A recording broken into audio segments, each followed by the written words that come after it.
The rain poured heavily, slapping against the thatched roof of Amoka's family compound. Thunder growled like an angry beast, and the wind howled, shaking the windows. Amoka hugged her wrapper tighter and turned on her bamboo mat. She hated nights like this, when the darkness felt alive and every sound carried a shadow. Then she heard it. A low, mournful wail rose above the storm. At first, she thought it was the wind, but then it came again, longer and sharper, like someone crying in pain. Amoka sat up, her heart pounding. "Who is there?" she whispered, her voice trembling. The wailing didn't stop. It seemed to be calling her. She glanced at the sleeping forms of her parents and siblings. Everyone was sound asleep, undisturbed by the eerie sound. Swallowing her fear, Amoka grabbed a small lantern and tiptoed outside. The compound was wet and muddy, the storm soaking her feet as she followed the noise. The sound seemed to come from her late grandmother's hut, which had been abandoned since her death 2 years ago. Why would anyone be there? Amoka muttered, her voice shaky. The wailing grew louder as she approached. Her hands shook as she pushed open the creaking wooden door. Inside, the air was cold, colder than the storm outside.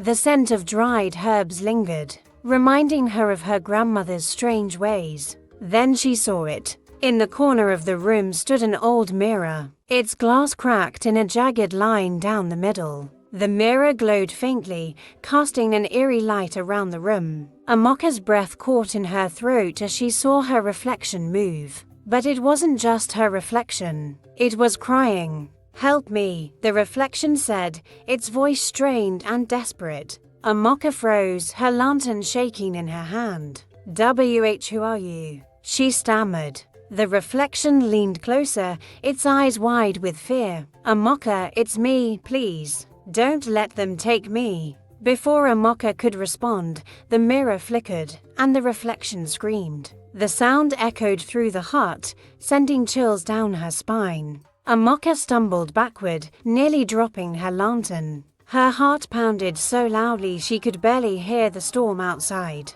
The reflection in the glowing mirror stared at her, tears streaming down its face. "Don't leave me," the reflection cried, its voice trembling. "They're coming." Amoka's knees felt weak, but something deep inside her pushed her forward.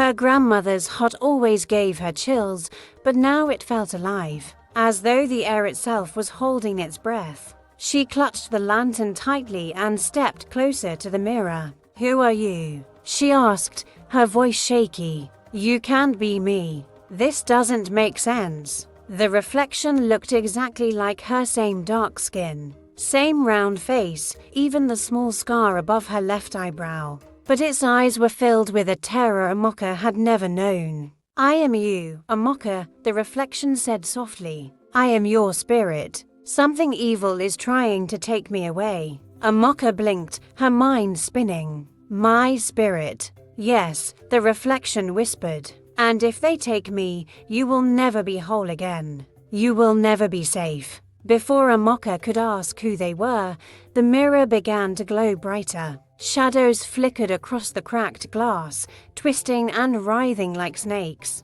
A deep, guttural growl filled the room, making Amoka's skin crawl. "What is that?" she cried, backing away. "They're here," the reflection screamed. "You must save me, Amoka. Touch the mirror before it's too late." Amoka hesitated, her hands trembling. "What if it's a trick?" she asked, her voice barely audible. "You have to trust me," the reflection pleaded. "If you don't, they'll trap me forever, and you'll lose everything." The growling grew louder, and the room began to shake. The lantern flickered, its flames struggling against the cold, dark air. Amoka closed her eyes, took a deep breath, and reached out. As soon as her fingers touched the cracked glass, a blinding light exploded from the mirror. Amoka screamed as the world around her disappeared in a swirl of colors and shadows. Then everything went silent. Amoka opened her eyes slowly.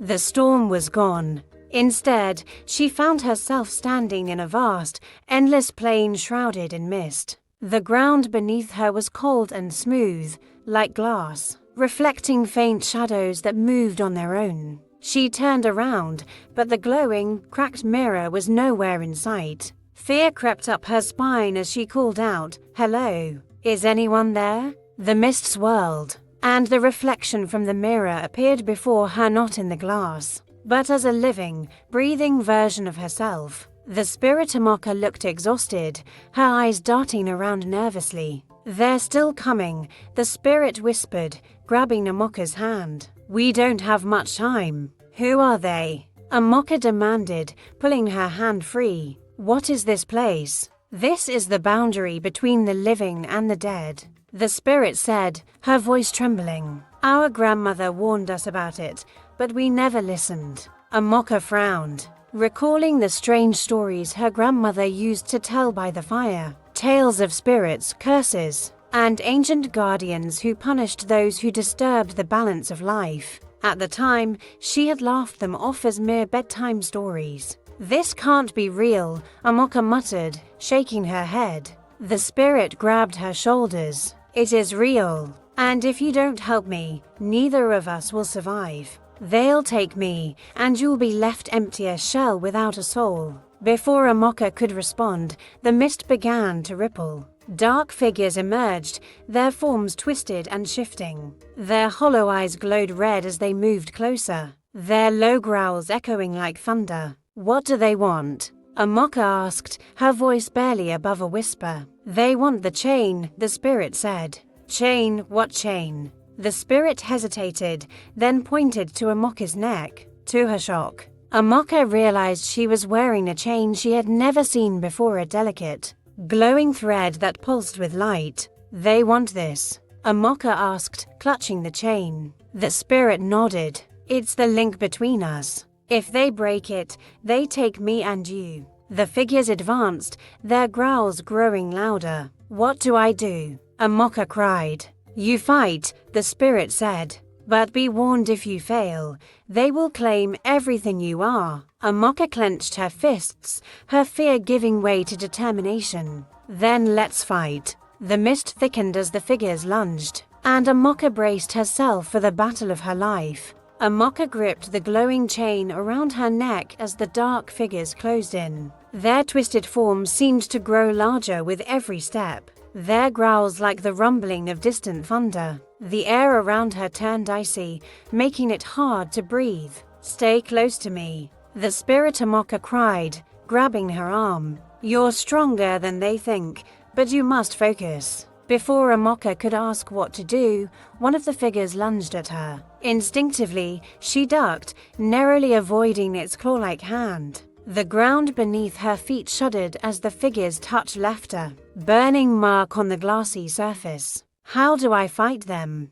Amoka yelled, her voice shaking. "The chain is your weapon," the spirit shouted back. "Use it, but remember, if they break it, we're both doomed." Amoka hesitated, unsure of how to use the chain. As she clutched it tightly, the chain began to glow brighter, sending out ripples of light. One of the figures recoiled, hissing as the light touched it. "That's it," the spirit urged. "The light is their weakness. Focus your will on it." Amoka closed her eyes, summoning every ounce of courage she had. She imagined the chain's light growing stronger, like a flame burning away the shadows. When she opened her eyes, the chain blazed with a brilliant golden glow. The figures howled in fury, their forms flickering like shadows caught in a storm. Amoka swung the chain, and a wave of light shot out, forcing the creatures to retreat. But the victory was short-lived.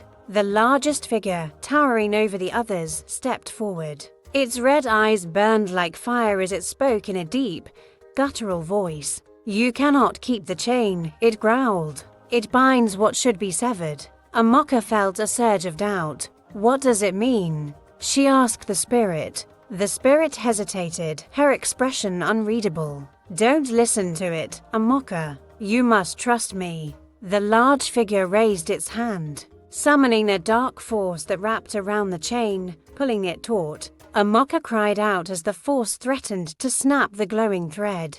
"Fight it," the spirit screamed. "You have to believe in your strength." Summoning every ounce of willpower, ADEMOYE gripped the chain and yanked it free from the dark force. A blinding explosion of light erupted, scattering the figures into the mist. As the light dimmed, ADEMOYE dropped to her knees, exhausted. The spirit knelt beside her, her face filled with relief, but also a hint of something else, something unsettling. "It's not over yet," the spirit whispered.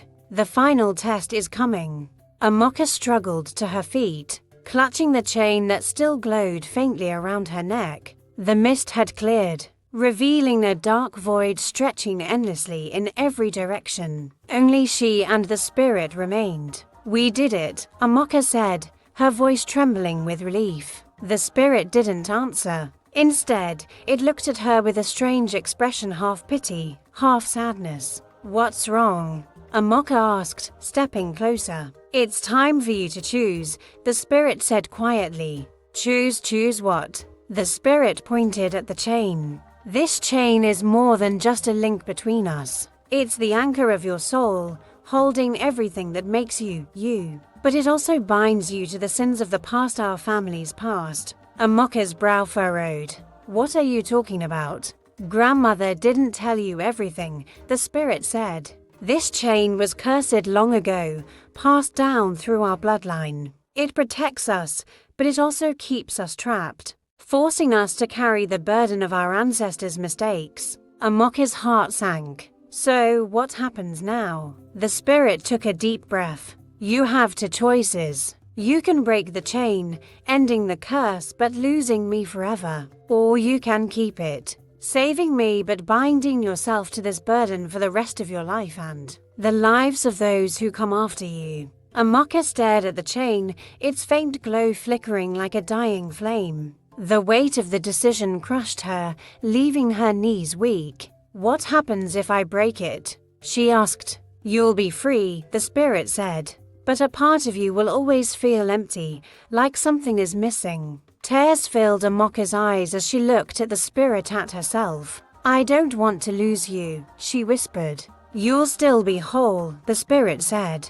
"But you'll have to let go of me." ADEMOYE clenched her fists, her heart pounding. Slowly, she lifted her hand to the chain. "I'm sorry," she whispered. With a final, determined tug, she snapped the chain. The spirit smiled, tears in her eyes. "You're stronger than I ever was." As the chain broke, the spirit dissolved into a cascade of light. The void faded, and ADEMOYE found herself back in her grandmother's hut. The storm outside now calm. The mirror was gone. The weight on her chest was gone.